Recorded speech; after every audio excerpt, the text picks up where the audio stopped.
Yes, Kenya. Tamu sana, yes. In this video, I want us to have a look at a short clip of Uhuru Kenyatta, a clip that has been trending for the better part of the day. For the clip is going to form the basis of our analysis and discussion right now. Yes, that video has been trending for the better part of today, and one of our fans here brought it to my attention, and I feel it's worth analyzing and discussing here. Yes, from that video, you are seeing Uhuru Kenyatta driving himself, an indication that he has no problem with anybody. His conscience is clear. He knows he did the right thing. He is enjoying himself. In fact, he has gotten freedom. He's doing the things he could not do when he was the president. So he has actually gotten freedom. The freedom hustlers were being told and being promised. Uhuru has gotten that freedom. And in the recent days, Uhuru Kenyatta has been making some public appearances. Those were photos of Uhuru Kenyatta some few days ago.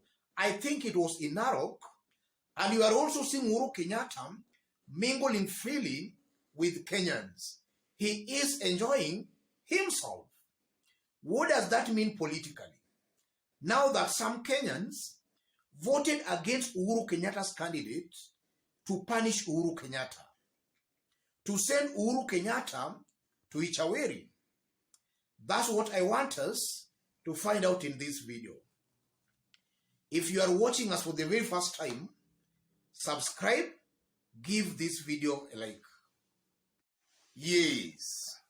Even before we answer that question, let me say this. A retired president is entitled to a monthly pension of 80% of his last salary. Uhuru Kenyatta's last salary was about 1.4 million. 80% of that brings it to about 1.1 million Kenya shillings. So Uhuru earns a monthly pension of 1.1 million Kenya shillings per month. Besides that, he is also entitled to some allowances.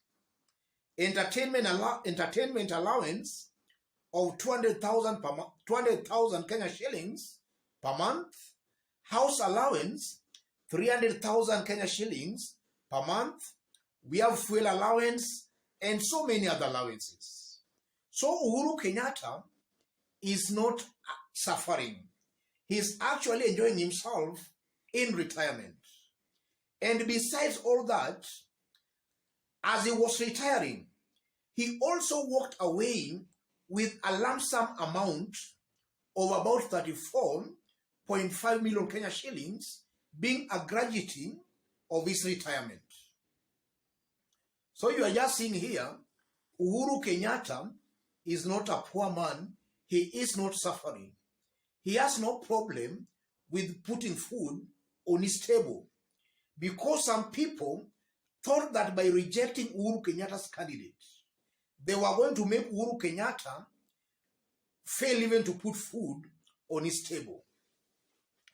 So this should serve as a lesson and a warning to such Kenyans who elect poor leaders to punish leaders they hate. If you elect a poor leader to punish a leader you hate, it's almost very certain that you will be punishing yourself. And I'm saying that because if you compare Uhuru Kenyatta's government and William Ruto's government, and this is the truth, ladies and gentlemen, the poor man, hustlers, are suffering more in William Ruto's government than in Uhuru Kenyatta's government. Uhuru Kenyatta subsidized unga and fuel. William Ruto has removed subsidy on hunger and on fuel. And that has made life more difficult for the poor masses, for the common man. The cost of living has gone up. So Kenyans are suffering more in William Ruto's government than in Uhuru Kenyatta's government. The hustlers that voted for William Ruto to punish Uhuru Kenyatta, they have actually punished themselves. And I'm saying that again because William Ruto immediately was sworn in as the president. The first job he gave out was to Uhuru Kenyatta.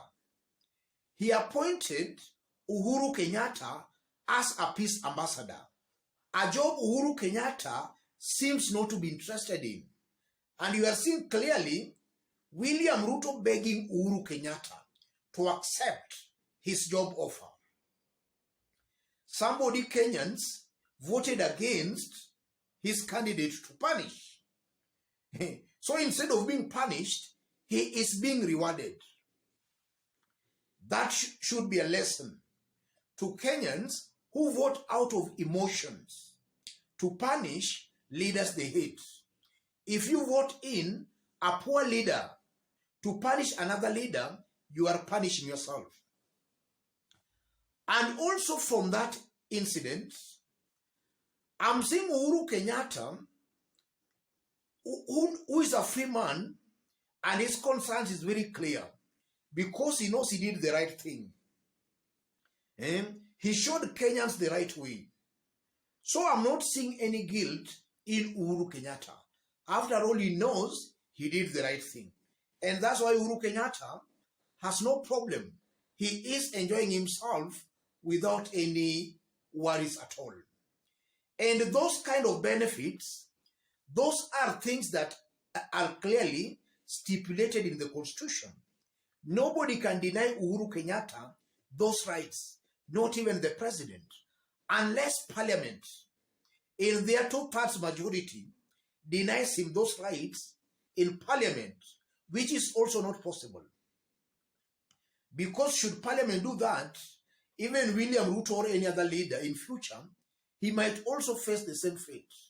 So in a nutshell, I'm trying to say that dynasties will always take good care of themselves.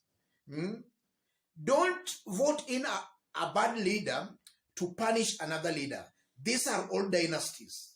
They are in their own league. And they are in their own league. They know on how to take care of one another. Is that the message I'm trying to pass across? Let me stop it there, ladies and gentlemen. But even before I stop, if you look at what hustlers are currently going through in William Ruto's government, it's as if William Ruto is deliberately punishing the hustlers for their ignorance. And I'm saying that because, again, if you look at the kind of appointments William Ruto is making, he is just rewarding his close associates, those close to him. He has so far not given any hustler a job. He is just rewarding his close associates. And the interesting bit about it is that William Ruto is expanding the size of government. We have so far seen he has added more permanent, more PSs. He has actually increased them from 42 to 49. And then government departments have been increased from 37 to 43. So you are seeing William Ruto is expanding his government to accommodate more of his close associates. And the people who will bear that burden are the poor masses. So it's clear, ladies and gentlemen, that Ruto is punishing the hustlers for their political naivety. Because voting for a leader, a bad leader to punish a leader you hate, I describe that as a political naivety. Yes. Let me stop it there. If you are watching us for the very first time, subscribe, give this video a like. And to any other person who wants to support our channel or to support this forum, I've pinned my number on the comment section. Contact me through the number, or feel free to send a donation or a contribution to the number. Let's meet in our next analysis. Thank you.